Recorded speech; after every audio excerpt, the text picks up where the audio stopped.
what people have suggested, what I thought I'd share with you now today.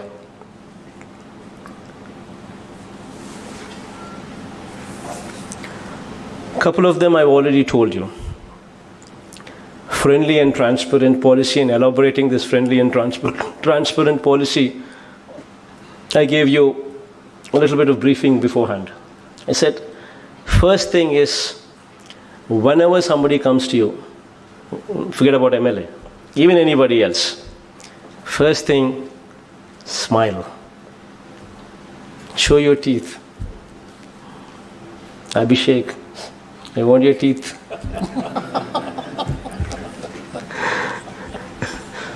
We've got to be, we can't just be firm. You need to relax a bit. You need to be friendly with the people who come to you. They should not get a feeling that, oh my God, why should I come here? This man doesn't even care about me. No, that's not the way. The approach should be, we are here as their friends. The approach should be very friendly. The approach should be very transparent.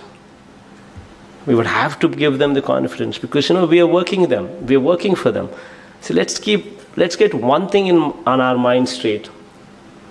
We are not different. We are public servants. We are not public rulers. We are public servants. That includes me, the biggest public servant, and it includes all of you here also, the same. So let's always keep that in mind. Once we get this into our head, then we'll open up a bit, we'll relax a bit, we'll smile, receive them properly. That's very important. I think, 50% of the problem is addressed when we receive people properly. I think, that's one thing that will go a long way for the best practice. Humility is a virtue. Something what I always learned from my father. Edige koddi odagali.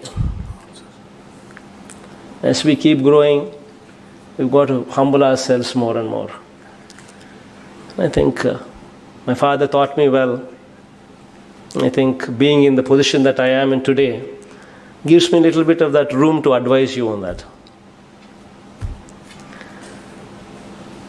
Then you have another area, what I just spoke about, dealing with the MLAs. I think I've made myself quite clear that, we just against say no to corruption, say no to looting, say no to illegal activities. The rest of the areas, let's take them together. Let's work together. Let's have an inclusive governance. The rest of the areas. That's explicitly explained. I think you'll do well with it.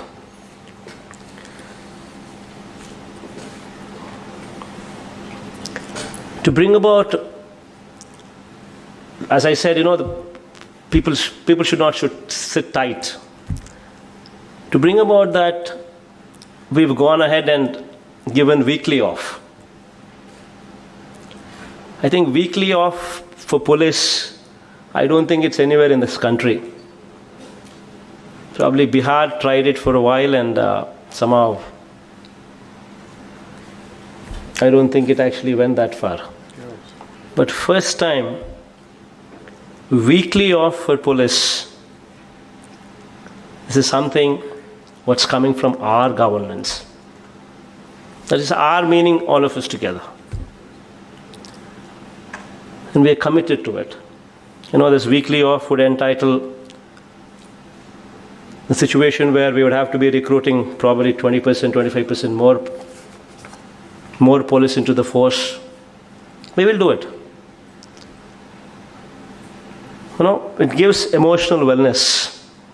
When somebody takes a day off, spends that time with the family, it helps. It rejuvenates the person. Because I strongly believe that it should be done. And then, God's grace, Today we are implementing that. Please ensure that it is scrupulously followed. Pass a message to the lowest level of your department. Give them a break. Get in systems in place that it's scrupulously followed.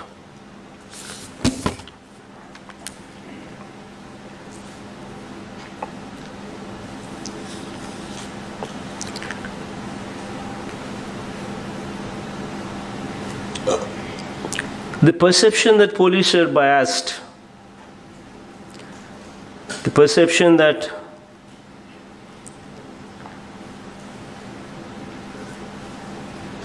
police are biased, especially this perception, especially if it is there in vulnerable sections, then I think we're doing a bad job.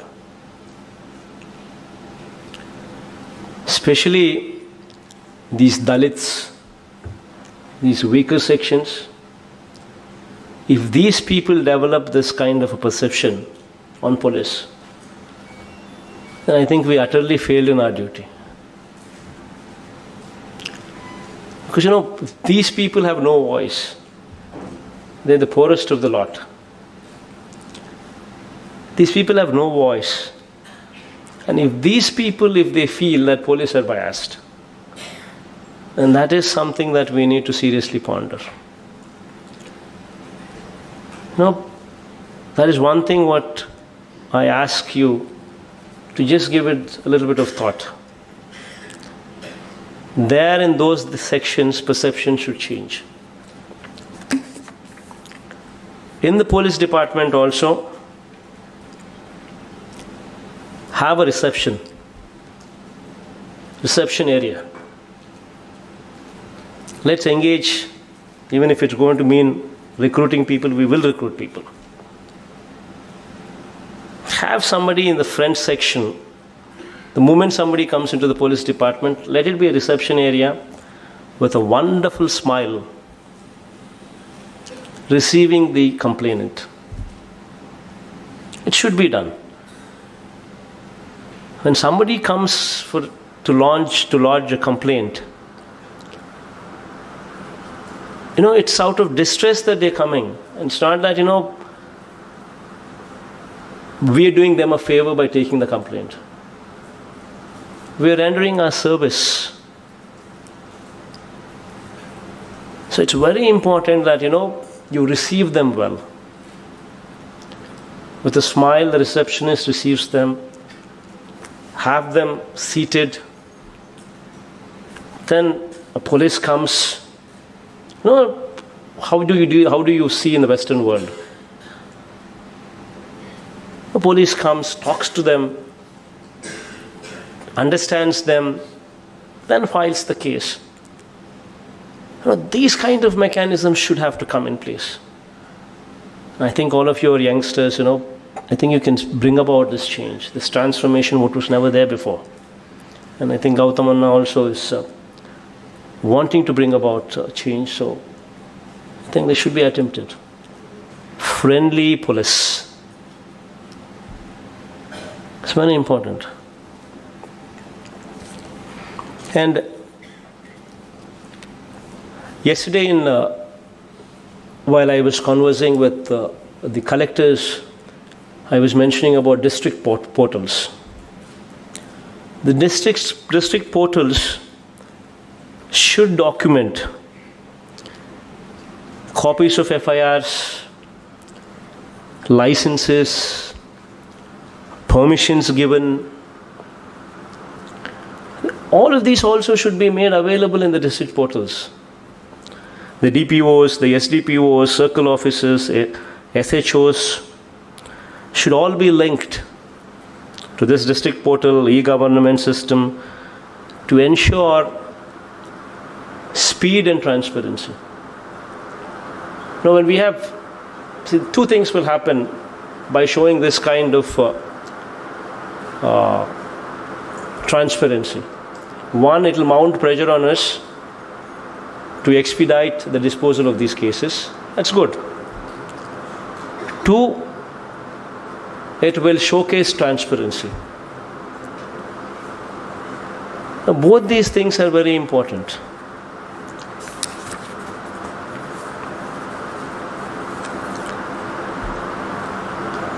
Another important thing what I advise the SPs to do is have a gauge of citizens' satisfaction. Every police department, whichever areas they are, whichever jurisdictions they come under, just gauge how the SIs are performing, how CIs are performing, how DSPs are performing, how ASPs are performing. In that area, just conduct a third-party citizen gauge,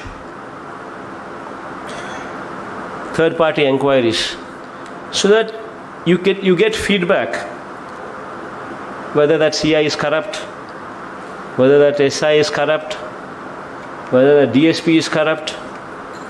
See, we at the top level decide to be non-corrupt. 50% of corruption is gone.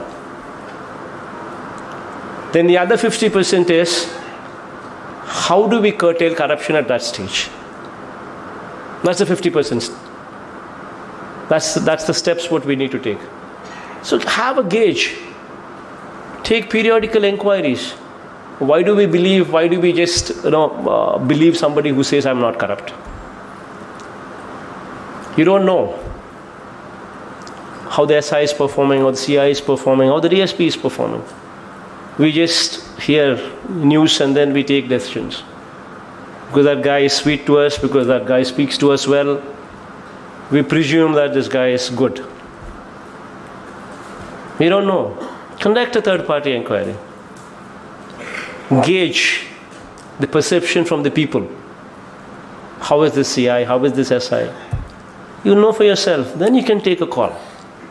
Shift him out, not to shift him out. Ask for somebody to be shifted out, not ask for somebody to be shifted out.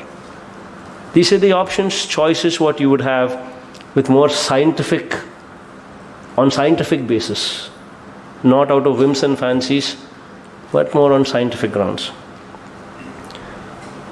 Take feedback from the victims, take feedback from the citizens on behavior of the officer, speedy disposal of cases by the officer, fairness of the officer, and all such parameters, what would actually improve.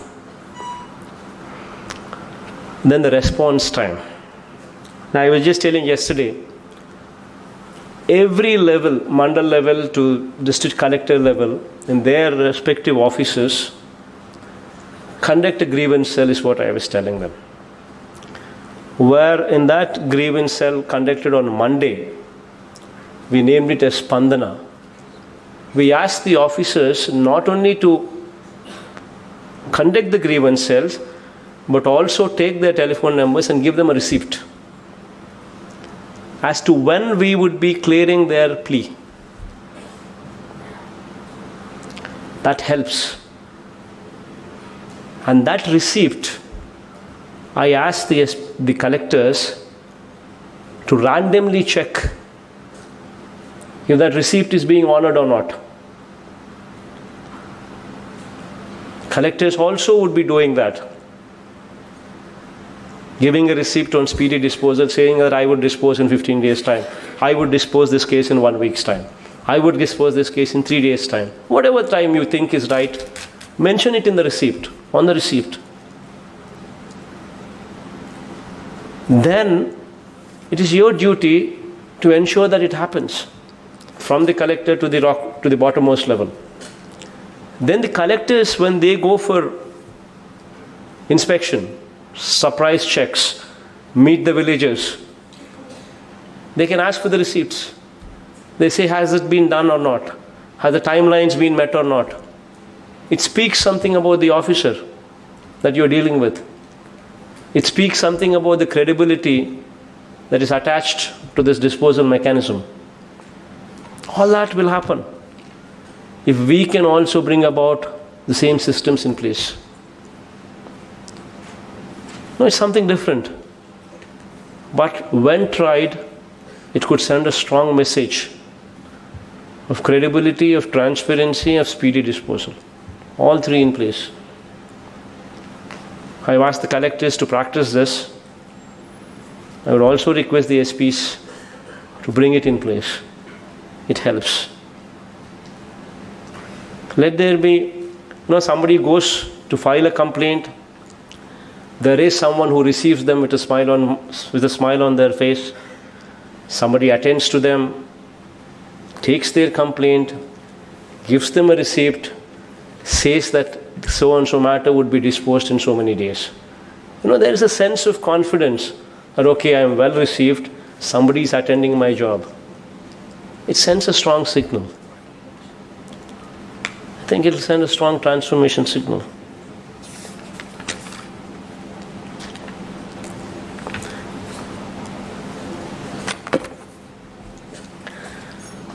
And also SPs also, if they can shun pre-guided tours and conduct surprise checks, make night halts in the villages, even that would help. Direct interaction with the villages, pay special focus in visiting the localities inhabited by the weaker sections. No SP going to a weaker section colony. SPs themselves asking, how is my CI doing? How is my SI doing? Are they doing good? Are you happy with them? It sends such a strong message. SP is doing. And it's not a pre-guided tour. Suddenly it's a surprise. Nobody knows where you're going. Suddenly you just get down, go to a weaker section, ask them, how is my CI doing? How is my SI doing? Are they doing good? Are you happy with them? And now it sends a strong message. It helps change the system. But please make sure that you smile when you go there.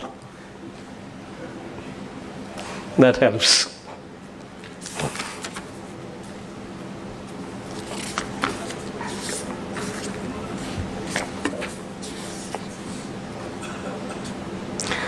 Then some of the guidance has come from cyber crimes. Police officials are not fully equipped to deal with these cases. But this is something what is becoming reality these days. Cyber stalking and harassment on social media against women should be given topmost priority. Women are something, if we cannot protect, then I think we're failing in our duty. Cyber harassment, especially, with cell phones coming, at the numbers at which they're coming, all these things have become byproducts. Social imbalance, cyber harassment. We do not have sufficient training at the bottom level. Probably, organize for, training for us even at the topmost level, so that this training could be taken up to the bottommost level. Cyber crime is something this is going to be future. We need to gear up. Check out how other states are doing. Check out how the Western world is doing, how the developed countries are doing, how they're doing, and how are they dealing with it, and how do we deal with it. And then proper training at the bottommost level is very important.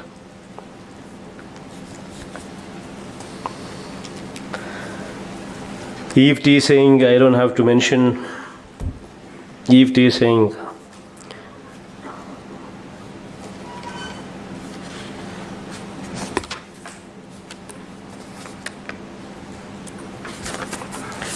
I guess by and large, I don't think I should go anything beyond this. I think all of you are quite capable.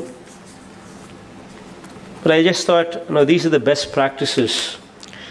When we say good government, good governance, best practices, good policing, number one policing. I think these are the areas what should be touched. And I have absolute confidence and faith in you. In fact, if you remember right, before even my cabinet was sworn in, I finished recruitment of SPs. I finished recruitment of collectors. Before even my cabinet was sworn in. And you know how I did it? I just took 3 parameters. Honesty, efficiency, and not leaning towards TDP. Of course, I had to do that. Otherwise, the system would get further polluted. Meaning balance, neutral. That means YCP is not in power, that means somebody would be leaning towards YCP, obviously. It's only going to be the ruling party that people would be leaning towards at best. The reason why I did what I did was, last 5 years the system collapsed. The SPs and the collectors were made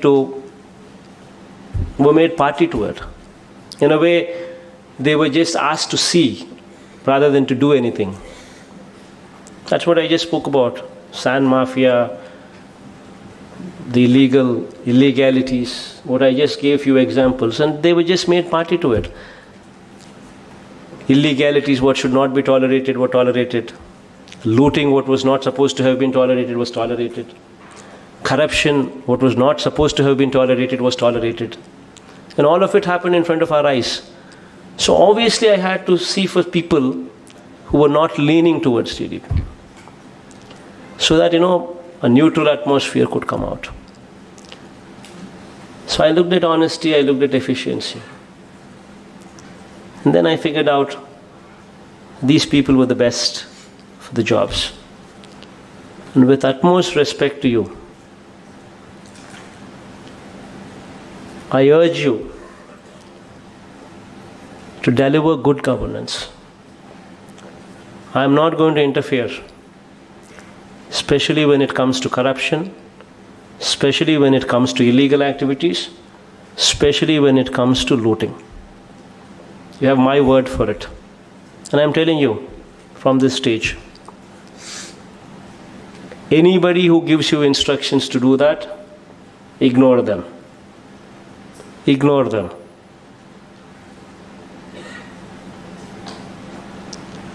But rest of the areas,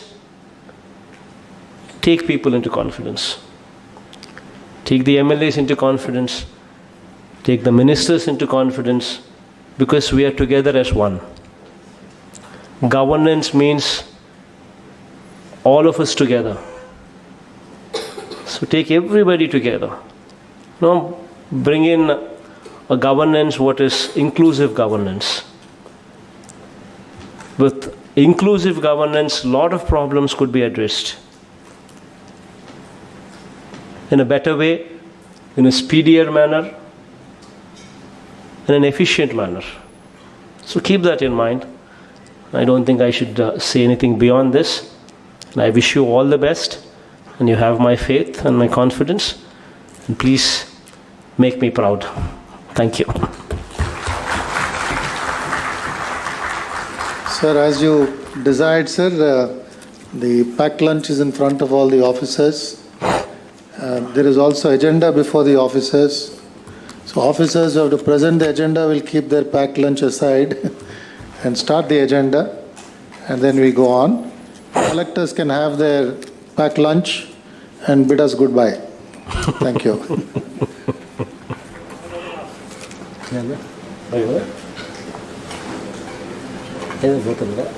5 minute break. Okay, all other secretaries also can No, is there any way? Why people after getting the up? lunch. The people are break. We Secretary. continue or there's a break? I think the lunch is served. No, we can have a working lunch and continue on. Until unless somebody wants to use washrooms for a while, maybe